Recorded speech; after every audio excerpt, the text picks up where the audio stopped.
में बैठे हैं, जब आज डॉक्टर उमर खालिद जेल में है और जो है कपिल मिश्रा जैसे लोग बाहर हैं,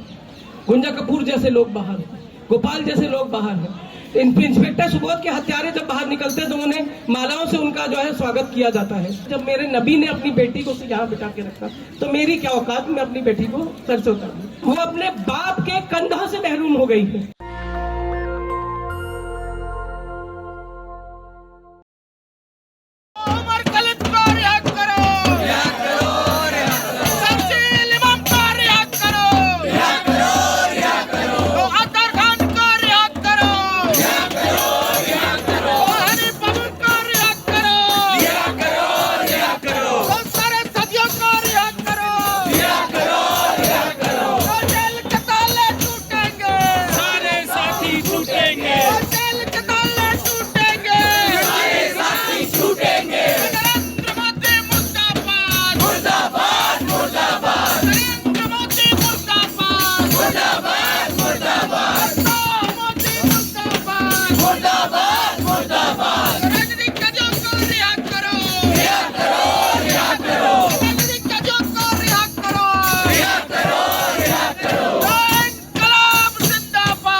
जब यह मंजूत्सना लाहिरी एक कॉल देती है तो मुझे पता है कि वो भी एक हिंदू है, लेकिन अपने मुस्लिम साथियों के लिए कॉल दे रही है। ये कॉल इसलिए जरूरी है कि समाज को ये पता हो कि आज जब प्रदर्शन करने का मौका है,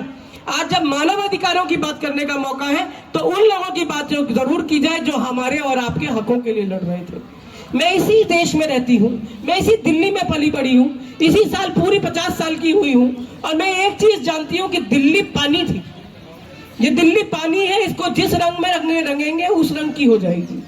पर इस सरकार ने इसमें खून दिया और सब कुछ लाल कर दिया। वो लोग जो हक के लिए लड़ रहे थे आज जेलों में बैठे हैं, वो अपनी आवाज सुनाना चाहते हैं, अपनों को सुनाना चाहते हैं। मैं याद करती हूँ वो दिन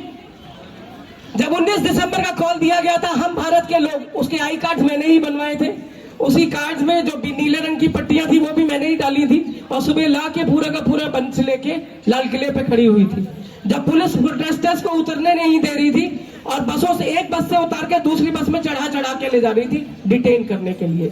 तब यही जंतर मंतर पर शाम को जब पुलिस दोबारा आई यहाँ से प्रोटेस्टर्स को खाली कराने के लिए, तब यहीं पे खड़े होके जब जितने भी लोग यहाँ पे मौजूद थे, मैंने शायद पहले कभी भी किसी भी प्रदर्शन में जैगवार्स नहीं देखी होंगी, मैंने नहीं देखी कभी लैंड रोवर और इस तरह की जो गाड़ियां थी इस तरह के प्रदर्शनों में, लेकिन हिंदुस्तान साथ आके खड़ा हुआ। हिंदुस्तान ने यह कहा कि जब आप संविधान में बदलाव करने की बात करेंगे तो हम आपके साथ नहीं खड़े हैं। और हम इसलिए नहीं खड़े हुए हैं कि हम ये जानते हैं कि इस देश की जो प्रस्तावना है, उस प्रस्तावना में we the people of India stand for the we the people of India, not for the Muslim of India, not for the Hindu of India, Christian of India और एनी जैन, पारसी और एनीवन। मैं ये ऑडियो जरूर चलाना चाहूंगी, मेरे भाई खालिद सैफी की है। यहीं पे बीच में जनता दल के ऑफिस के बाहर हमने कुर्सी लगाई थी, कुर्सी के ऊपर खालिद भाई बैठे थे, और उस दिन हमने सीएबी की प्रतियां जलाई थी। खालिद भाई खड़े होकर ये कह रहे थे कि इस देश में रहने का मेरा जो अधिकार है उसमें मैं कायम रहना चाहता हूँ, इसी देश में आया हूँ, पैदा हुआ हूँ, इसी देश में स्वतंत्र भारत का नागरिक बनके समान अधिकारों के साथ अपने बच्चों के भविष्य को पालते हुए, दूसरों के भविष्य को ना खराब करते हुए एक समान देश चाहता हूँ, जो मेरे देश की जो संविधान है वो मुझे राइट देता है। लेकिन मैं आप लोगों को एक बात बोलूंगी,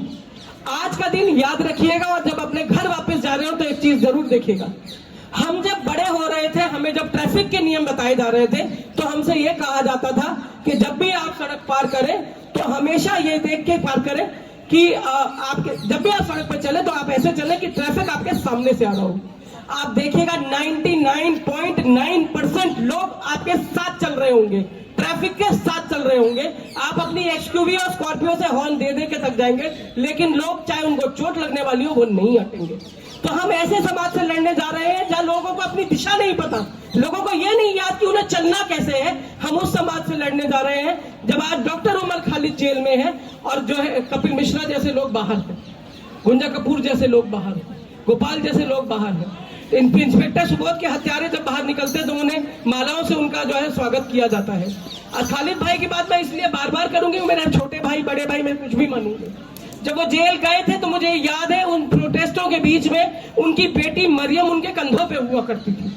और वो चाहे दाढ़ी खींच ले, चाहे वो बाल खींच ले, वो कभी, चाहे वो एनडीटीवी को इंटरव्यू दे रहे हो, चाहे किसी छोटे पत्रकार से बात कर रहे हो, वो अपनी बेटी से कुछ नहीं कहते थे। मैं एक माँ हूँ, वो पिता है, और वो अपनी बेटी को जिस तरह से पालते थे, मैंने उनको कई बार किसी ने बोला भी खालिदा से नीचे उतार दीजिए, तो कह रहे जब मेरे नबी ने अपनी बेटी को यहाँ बिठा के रखा तो मेरी क्या औकात, मैं अपनी बेटी को सर से उतार दूं।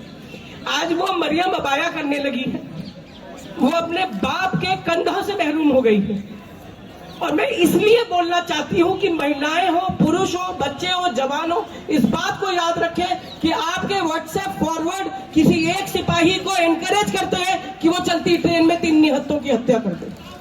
उन जगहों पे बोलिए, उन जगहों पे जरूर बोलिए जहां आपको बोलना है। हम ये नहीं कह सकते व्हाट्सएप ग्रुप से हमें बाहर कर दीजिए, यहाँ कर दीजिए। जो लोग ऐसी नफरत रखते हैं, जो लोग इस तरह की आवाजें बुलंद करना चाहते हैं, उनकी आवाजों को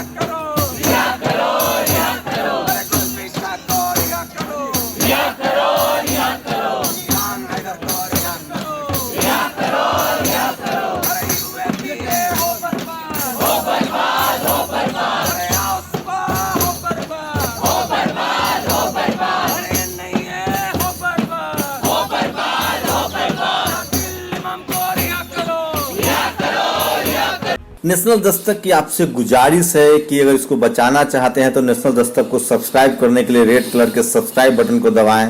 फिर बेल आइकन की घंटी दबाएं। नेशनल दस्तक को बचाने के लिए बहुत जरूरी है कि हर खबर को शेयर करें, लाइक करें, कमेंट जरूर करें।